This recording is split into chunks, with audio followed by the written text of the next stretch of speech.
Ambassador Vora, जिस तरीके से आरती भी कह रही हैं, ये अमेरिका का जो पूरा रुख है कि भारत के साथ वो कारोबार चाहता है, रणनीतिक साझेदारी की भी बात करता है, लेकिन भारत के हित जहां प्रभावित होते हैं, यानी हमारे पैर पर अगर कोई पैर रखता है तो उस वक्त अमेरिका की तरफ से किसी सैंक्शन की कार्रवाई क्यों नहीं नजर आती?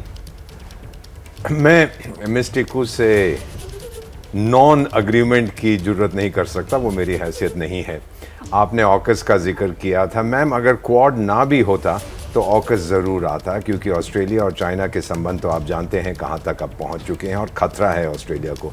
चाइना उसके डोमेस्टिक मैटर्स में इंटरफेयर करता है, उसको कहता है कि आप वाइट ट्रैश ऑफ एशिया हैं, आप च्युइंग गम हैं stuck to the boot of China.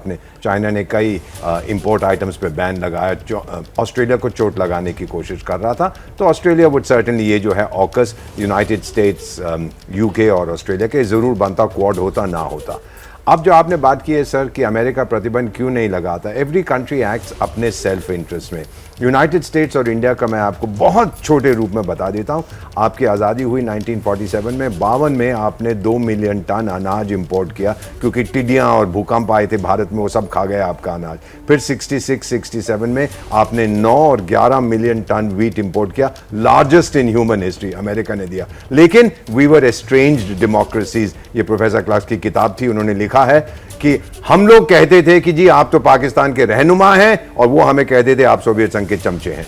But 2000 में सर जब ये Y2K बग आया, दैट वाज अ क्लाइमैक्टर, वो एक माइलस्टोन था। अमेरिका कहने लगा यार हिंदुस्तानी तो बड़े होशियार लोग हैं, शायद ये कुछ कर सकते हैं। उसके बाद बढ़ता गया, वो लोग अफगानिस्तान से निकले, एटसेट्रा एटसेट्रा। बाकी जो कुछ हुआ आप मुझसे बेहतर ये जानते हैं। तो मुझे ये लगता है सर कि these two countries, United states और भारतीय समुदाय के लोग आप जानते हैं, सब टॉप अमेरिकन कंपनीज में हमारे लोग हैं, we have a young population there. मुझे ये लगता है कि जो हम टर्म यूज करते हैं नेचुरल एलाइज, उसमें कोई गलत बात हम नहीं कर रहे, हमारी वैल्यूज बिल्कुल वही हैं। हाँ, जियो पोलिटिकल या जियो स्ट्रेटेजिक, जो भी उसका मतलब है, डिसएग्रीमेंट्स हुई हैं, लेकिन भारत जो कुछ करता है वो नॉन अलाइनमेंट के आधार पर नहीं करता, वो सेल्फ अलाइनमेंट के आधार पर। एक छोटा सा चीज मैं आपसे जानना चाहूंगा कि ऐसा क्यों हुआ है कि दोनों ही बार जब मोदी और बाइडेन की मुलाकात हुई तो वो क्वाड की बैठक के हाशिए पर हुई है? क्या इसमें कोई मैसेज है? मौका और दस्तूर दोनों ही जो नजर आते हैं वो क्या कहते हैं? इसका मतलब यही होता है कि सर दोनों का कन्वीनियंस देखना चाहिए कि अगर सेपरेट मीटिंग हो जाए तो सेपरेट मीटिंग हो जाए, उसमें भी क्वाड डिस्कस होगा,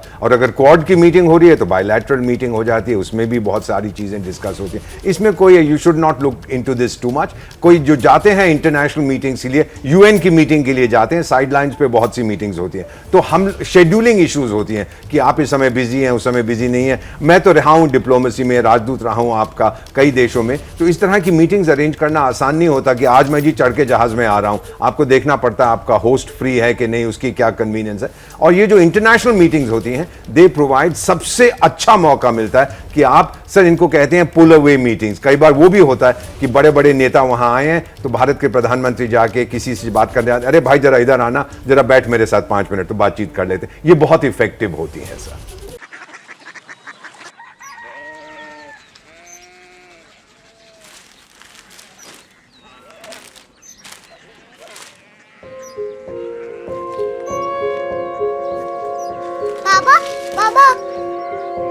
कोरिया सिटी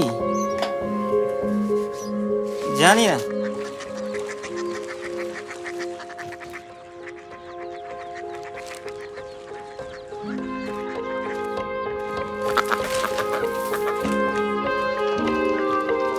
कोरिया सिटी? हाँ।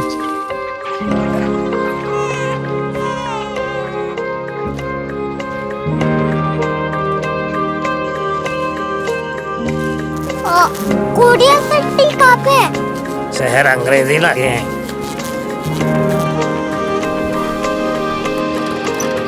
Korea city.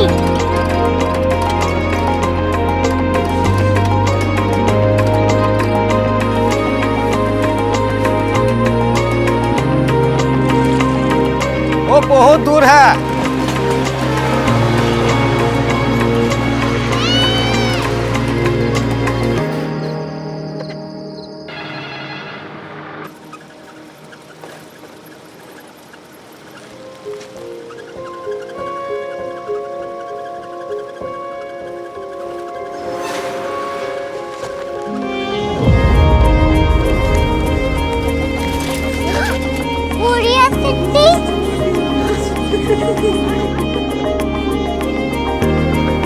दुनिया को कुछ लोग बड़े होते हैं। कोरिया सिटी कहाँ है? प्रोफेसर साहब को पता होगा। हो, ये छोटा वाला ग्लोब लगता है और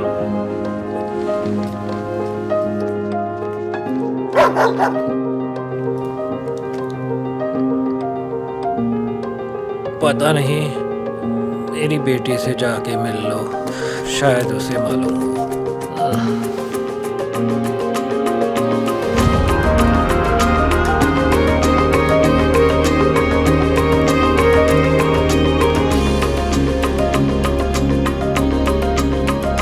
हाय, बाबा ने भेजा है। Come here. Korea city. Korea city नहीं, क्यूरियोसिटी। वो क्या? That's what brought you here? जो तुम्हें यहाँ तक ले आया। क्यूरियोसिटी।